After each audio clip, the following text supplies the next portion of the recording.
पुण्यश्लोक अहिल्यादेवी होळकर यांचे कार्य सर्वांना प्रेरणादायी असल्याचे प्रतिपादन नामदार चंद्रकांत पाटील यांनी केले. शनिवारी पुण्यश्लोक अहिल्यादेवी होळकर सोलापूर विद्यापीठामार्फत पुण्यश्लोक अहिल्यादेवी होळकर यांच्या त्रिशताब्दी जयंतीनिमित्त विद्यापीठात आयोजित करण्यात आलेल्या विविध कार्यक्रमांच्या उद्घाटन प्रसंगी राज्याचे उच्च व तंत्र शिक्षण मंत्री चंद्रकांत पाटील हे बोलत होते. यावेळी व्यासपीठावर राज्याचे ग्रामविकास पंचायत राज मंत्री व सोलापूरचे पालकमंत्री जयकुमार गोरे, आमदार रणजितसिंह मोहिते पाटील, कुलगुरू प्राध्यापक डॉक्टर प्रकाश महानवर, पालिका आयुक्त डॉक्टर सचिन ओंबासे, प्राध्यापक लक्ष्मीकांत दामा, डॉक्टर अतुल लकडे यांची प्रमुख उपस्थिती होती.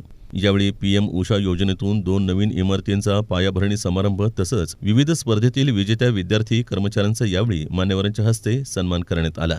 दरम्यान विद्यापीठानं पुण्यश्लोक अहिल्यादेवी होळकर यांच्या विचारांचा व कार्याचा वारसा पुढे घेऊन जाताना त्यांच्या नावाप्रमाणे साजेसा असा कारभार करावा, बांधकाम व विद्यापीठाच्या विविध कामास कसलाही निधी कमी पडू देणार नाही असं आश्वासनही त्यांनी यावेळी दिलं.